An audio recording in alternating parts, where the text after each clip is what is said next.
Hello, math wizards. In the previous lessons, we discussed about radical expressions. You learned how to write expressions with rational exponents to radical expressions and simplifying radicals to its operations. Today, we will be applying all of that in solving radical equations. Let us have radical equation. In our previous lesson in quadratic equation, we already answered some of the items that are radical equation. And so, we will just continue and focus more on radical equations. Okay, so let's move on and have these steps to solve the radical equation. 1. Make sure the radical is isolated. 2. Square both sides of the equation to eliminate the radical sign. So, it is not always squaring both sides, but it depends on what is the order of the radical. If the order is 3, we need to raise both sides of the equation by 3. If it is 4, if the order is 4, we can multiply or raise both sides of the equation by 4. 3. Solve the remaining equation, and 4. Solve for extraneous roots. When we say extraneous solutions or extraneous roots, it means that the extraneous or the root is not satisfying or does not satisfy the given radical equation. Let us move on and solve for the first set of equations. So number 1, that is square root of x plus 9. So the radicals is already isolated. So you will just raise both sides of the equation by the order, and based on the given radical, the order is 2. So you will be raising it to 2. So x squared, square root of x raised to 2 is x, and 9 raised to 2 is 81. So the answer now will be x is equal to 81. So we will now check for x is equal to 81. So square root of x is equal to 9. Square root of 81 is equal to 9. Square root of 81 is equal to 9. Is equal to 9. Therefore, that is the final answer. Therefore, 81 is one of the root or one of the solutions of the given radical equation. Let us try square root of m plus 5 is equal to 2. Again, the radical is already isolated. So what we are going to do now is to eliminate the radical by raising both sides of the radical with the order, and the order of the radical is 2. So we will just raise both sides of the equation by 2. Now, the answer will be m plus 5 is equal to squaring 2, you will get 4. Solving for the value of m is equal to 4 minus 5. M is equal to 1, negative 1. Now, we will be checking if the given root will lead us or will satisfy the given equation. So the square root of negative 1 plus 5 is equal to 2. Square root of negative 1 plus 5 is positive 4 is equal to 2. Square root of 4 will give you 2 equal to 2. Therefore, final answer will be negative 1.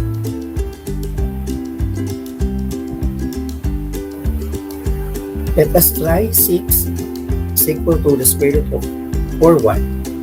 We need to simplify further the given radical, so you will have 6 is equal to the square root of 4y. Square root of 4 is 2. So 2 square root of y. So we will need to isolate the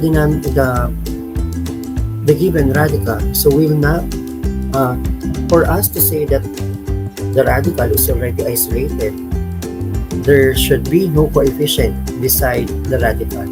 So we will just divide both sides by 2.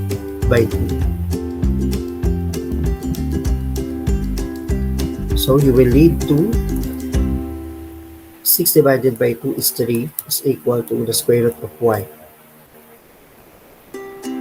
Now, the radical is already isolated. What we're going to do is to raise both sides by the order, and the order is 2. So now it is 3 squared is 9 is equal to 2. The square root of y is 1. Therefore, the answer is 9. And we will now check if y is equal to 9 will satisfy the equation. So x 6 is equal to 4 times 9. 6 is equal to the square root of 4 times 9 is 36. 6 is equal to the square root of 36, which is 6. Therefore, 6 is equal to 6. 9 satisfies the equation. Therefore, y is equal to 9. Let us try number 4. Square root of a over 3 is equal to 7. Okay, so the radical is already isolated. The only thing that we can do is to multiply or raise both sides by the order. A over 3, square root of a over 3 is equal to 7. The order is 2, so we will be raising both sides by 2.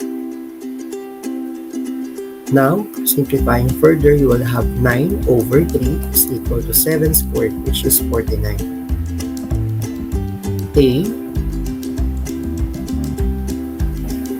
A over 3 is equal to 49. Okay, so now, to isolate A, we will just multiply both sides by 3.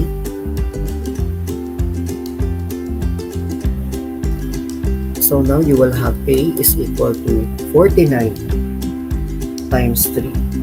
The answer is 147. So now we will check for A is equal to 147.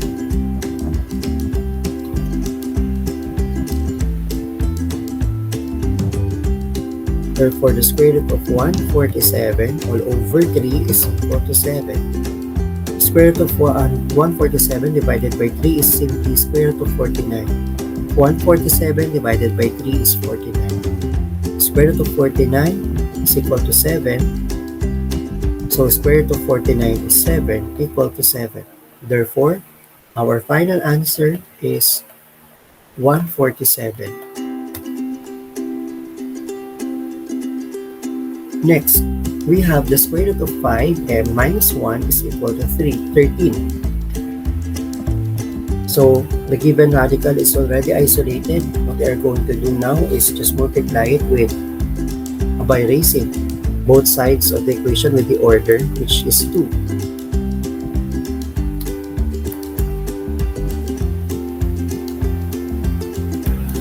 Now, you will have 5m minus 1 is equal to 13 squared, which is equal to 169. Moving further, you will solve for the value of the variable. So 5m is equal to 169 plus 1. 5m is equal to 170. Divide both sides by 5. So 170 divided by 5. m is equal to 34. Now, we will check for m. For m is equal to 34.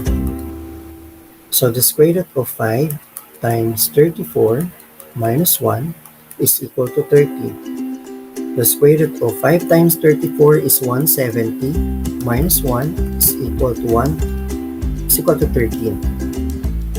So the square root of 169 is equal to 13. Therefore, the square root of 169 is 13 equal to 13. Therefore, 34 satisfies the equation.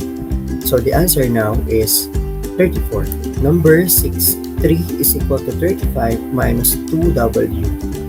Now, the given radical is already isolated. The only thing that we can do is to raise both sides of the equation by its order. So we will raise both sides with 2. So 3 squared is 9. Square root of 35 minus 2w. Okay, So solving for W, 9 minus 35 is equal to negative 2W. So 9 minus 35 will give you negative 26. Negative 26 is equal to negative 2W. So dividing both sides with negative 2, the answer now will lead us to negative or positive 13 is equal to W. Let us now check W is equal to 13 in the given equation. So 3 is equal to 35 minus 2 times 13. So 3 is equal to 35 minus 13 times 2 is 26. Okay, so 3 is equal to 35. Square root of 35 minus 26. The answer is square root of 9. 3 is equal to the square root of 9, which is 3. Therefore, 3 is equal to 3. So 13 satisfies the equation. So the answer could be enclosed by a brace, or it could be in the form of an equation the same as what we had in number 5. Let us have number 7. In the given equation, the given radical is not isolated. So we are going to transpose negative 7 by addition property of equality. So x is equal to negative 6 plus 7. Square root of x is equal to negative 6 plus 7 is 1. Continue. We will now place both sides of the equation by 2 since the radical has an order which is 2 and it was isolated. So we will have x is equal to 1. 1 squared is 1. Now we will check for x is equal to 1. So the square root of 1 minus 7 is equal to negative 6. Square root of 1 is 1 minus 7 is equal to negative 6. 1 minus 7 is equal to negative 6 is equal to negative 6. Therefore, it satisfies the equation. The answer now will be equal to 1. In number 8, negative 50 is equal to negative 10 square root of n. We need to isolate the radical.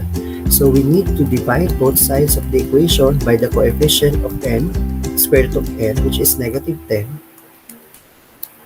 So we will be having 5 is equal to square root of n.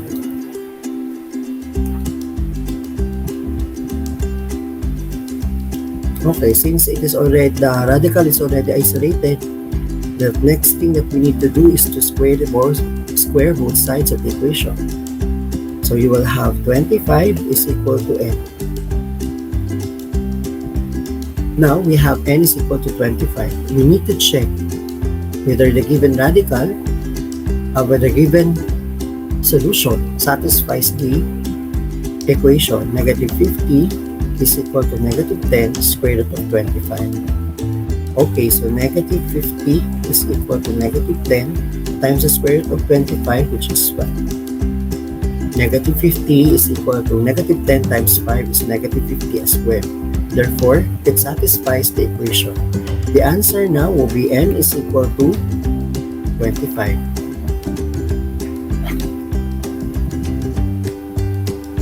Let us try another one. Let us try p is equal to square root of p, 2p. The radical is already isolated, so we need to square both sides. So we have p squared is equal to 2p. Okay, solving for p, you will have p squared minus 2p is equal to 0. Since it is a quadratic equation, we just need to factor out p as a common factor. So p times p minus 2 is equal to 0. So recalling, we will have to equate both the factors with 0 by zero product property. So p is equal to 0 and p minus 2 is equal to 0. Therefore, the answer now will be p is equal to 0 and p is equal to positive 2. We will be having two solutions, which is 0 and 2. Now we will check for x is equal to 0, for p is equal to 0. So 0 is equal to the square root of 2 times 0. 0 is equal to the square root of 2 times 0 is 0. The square root of 0 is 0. Therefore, p is equal to 0 satisfies the equation. So now let's try p is equal to 2. 0, 2 is equal to the square root of 2 times 2. So that is 2 is equal to the square root of 4. 2 is equal to the square root of 4, which is 2. Therefore, it satisfies the equation. Therefore, our final answer now will be 0 and 2. Let us continue and try another one. So let's have 42 square root of 42 minus x is equal to x. Again, this is already isolated, so what we're going to do now is just raise both sides by 2. So now you will have 42 minus x is equal to x squared.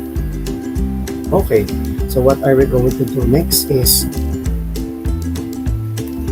since it is a quadratic equation, so we will just arrange it in standard form.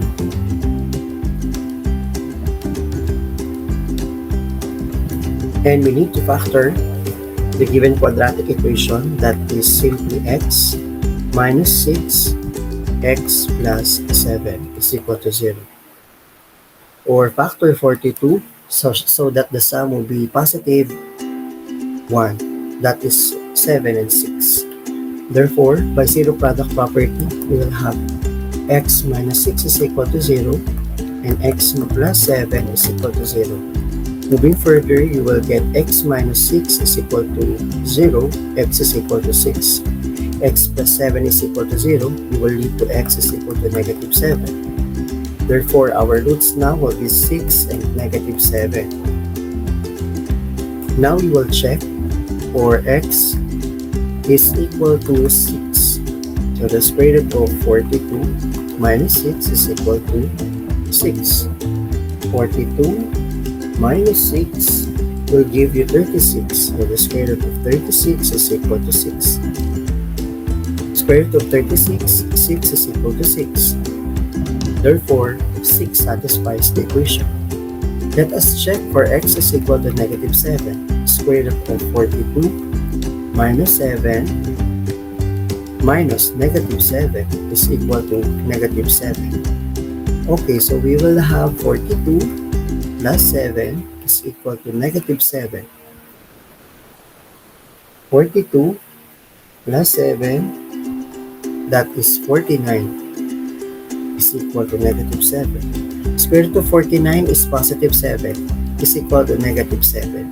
And that is not equal. Therefore,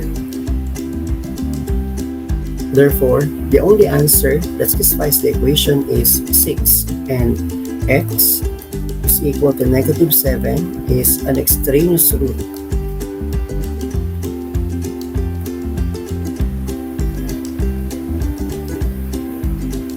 Therefore, the answer is simply x is equal to 6.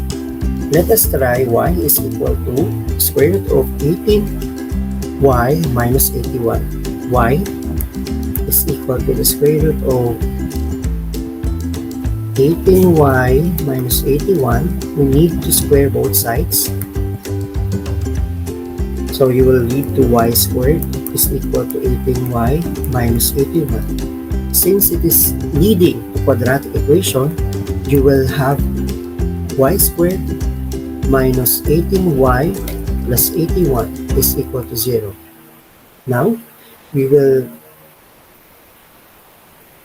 what we are going to do is factor out 81 so that the sum will be equal to negative 18. So I decided that we will be having negative 9. So y minus 9 y minus 9 is equal to 0. So by zero product property, you will be having y minus 9 is equal to 0. Y minus 9 is equal to 0. Y is equal to 9. Y is equal to 9. Therefore, you will be having y is 9 of multiplicity of 2. Therefore, we will now check if y is equal to 9 satisfies the equation. So 9 is equal to the square root of 18 times 9 minus 81. 9 is equal to the square root of 18 times 9, that is 162, minus 81. So 9 is equal to the square root of 81. 9 is equal to the square root of 81, which is 9. Therefore, it satisfies the equation. Now, the answer will be y is equal to 9 of multiplicity 2.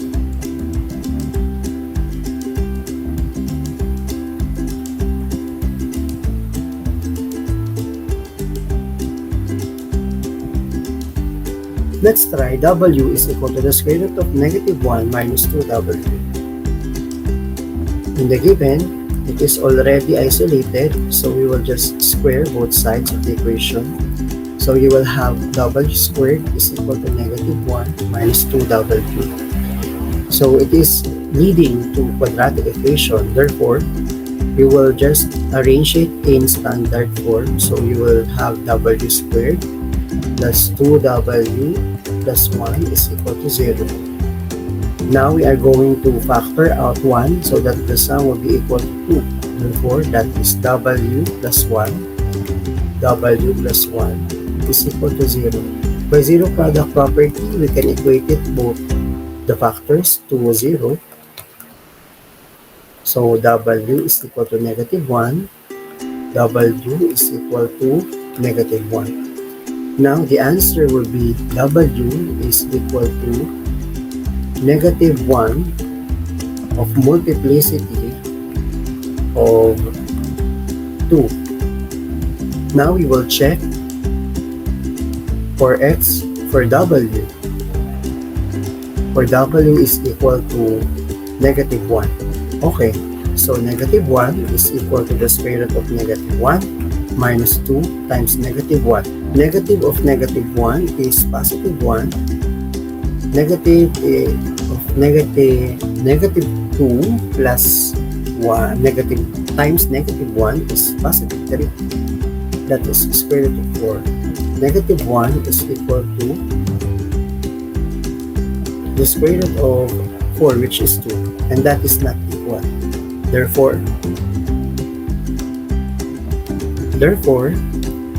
w is equal to 1 is extraneous.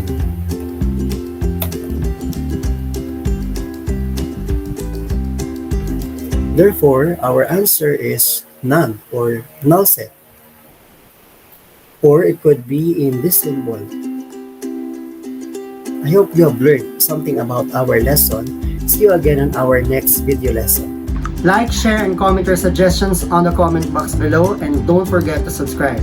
To get notified with our latest videos, just click the notification bell.